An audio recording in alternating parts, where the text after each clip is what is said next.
Thank you, Gustavo, for inviting me to moderate this panel. Also, I would like to thank Andres, who has trusted this panel to us and who has worked so hard for us to get together and to have these presentations ready for you. I'll show you 3 slides that will showcase the growth that we have been discussing. The graph shown by Luis Miguel regarding Peru's growth is represented by that icon on the top left part of the slide showing growth. So that icon seems to represent the growth that we have seen in Peru. How can we identify these growth drivers, which is what we need to do today? And how can we maintain these growth drivers in order not to lose them?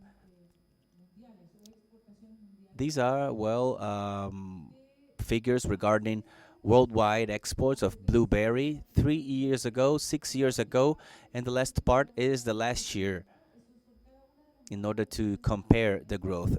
Each bar represents 1 month and each color a different supplier or provider. From 2016 to 2017, this is from June to July of the next year. In the first season, 2016-17, all world producers exported 265,303 tons. The following years, the 1920 season, the beginning of the pandemic, we saw 429,594 tons.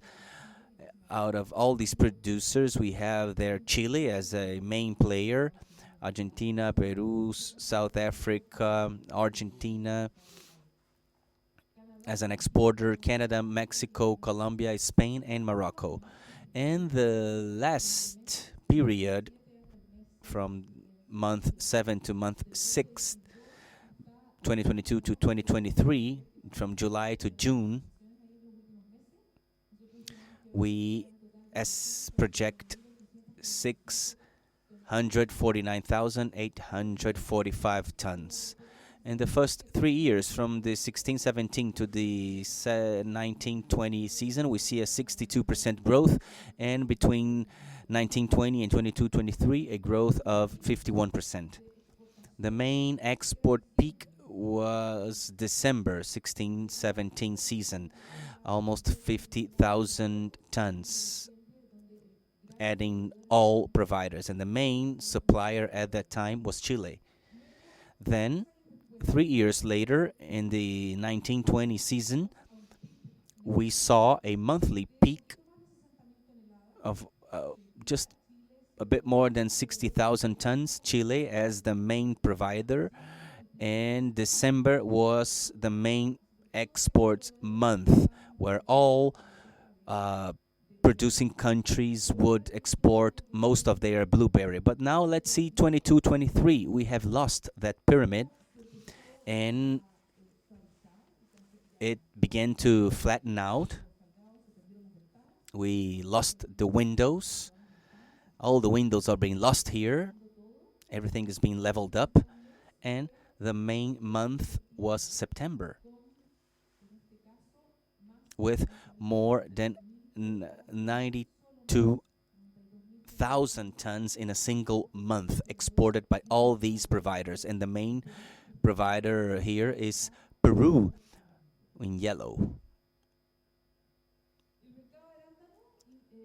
The imported blueberry market has had a high level of supply throughout the entire year. So what is the plan to increase consumption? Because we definitely have to do that. There are some initiatives in some markets. If we, out of this large group of suppliers, if we only concentrate on those that are here present, Chile, Peru, Mexico and Morocco, I will be speaking of Morocco later on, we see that Chile is showing a decrease in since 2016, 103,000, then 109,000, and the last season only 588,000, oh, 88,588 tons, which is a 15% decrease in the last 6 years. Peru from 27,000 up to 285,000 tons.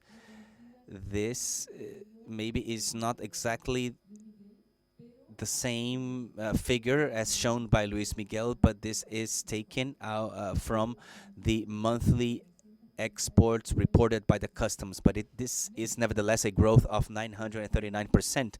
Mexico also from 21,000 in the 16-17 season to 76,970 tons, a 261% growth. And Morocco from 23,000 to 79,000 in the last season, a 241% growth. If we look exclusively to these suppliers, we can see that in the first year there was 66%, and now they account for 82% of the exports. This is where the growth is taking place. The rest is rather constant, rather flat. Colombia a little bit, Spain will grow a little, Portugal will also contribute with some of that, but the real growth is here. Not in Chile precisely, because there has been an increase, but it is in Mexico, in Peru, and Morocco.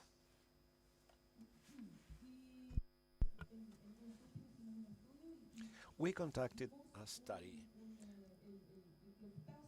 and we saw what was going on in Morocco compared to other countries. In Morocco, this is the standard business for each one of those suppliers. And in here we have this value that appears on each one of the bars, and you see that the bar representing Morocco is the tallest.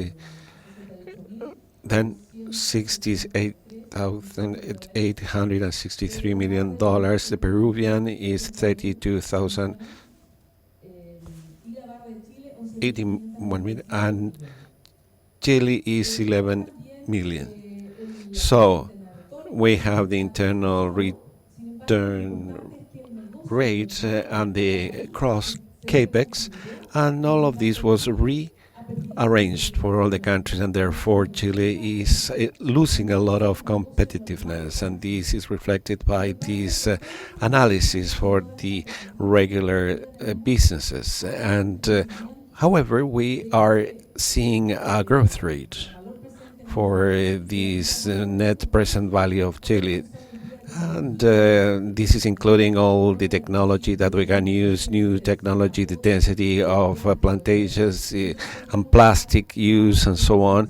We could reach a situation that is similar to Mexico's and similar to Peru's situation, but difficult to reach the situation that Morocco is experiencing, because they have a level of production and productivity that are completely different to those that are present in Peru, Mexico, or Chile. And Chile has to work a lot on this part of genetics so that they can be competitive with all the rest of the countries.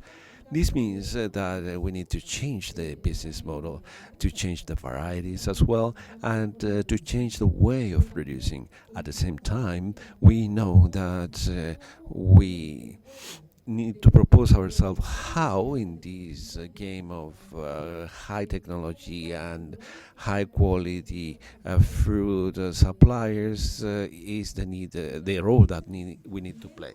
So the figures show that, first of all, that the new suppliers are restructuring the supply. If there was no Peru, or there was no Mexico, or all the other suppliers based on new genetics and the same varieties that Chile was producing 10 or 15 years ago would be the prime ones, but today the world is shuffling the cards in different manners, and we are obsolete.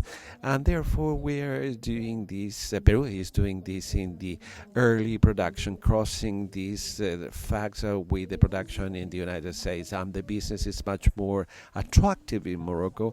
And now we'll go to these figures. These are the CIF general for all the countries, not for just one single country, but these are the annual CIFs for the different markets. And although they all experience the same factors, we have the last year where most of the markets are going down according to the CIF prices in all markets.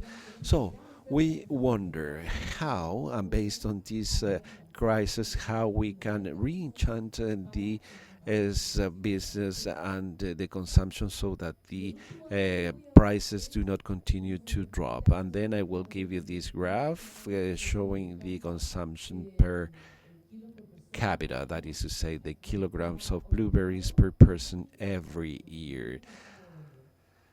I will show you these figures. First, the first consuming country is Canada, then the Netherlands, then the United States, and all of them have over 1 kilogram per person, 1.70 in the case of the Netherlands, 163 for the United States, 127 for Poland, 0.64 for UK, and 0.92 for Germany. These are the countries who are main consumers. And we have China's 0.28, Spain 0.15, and so on.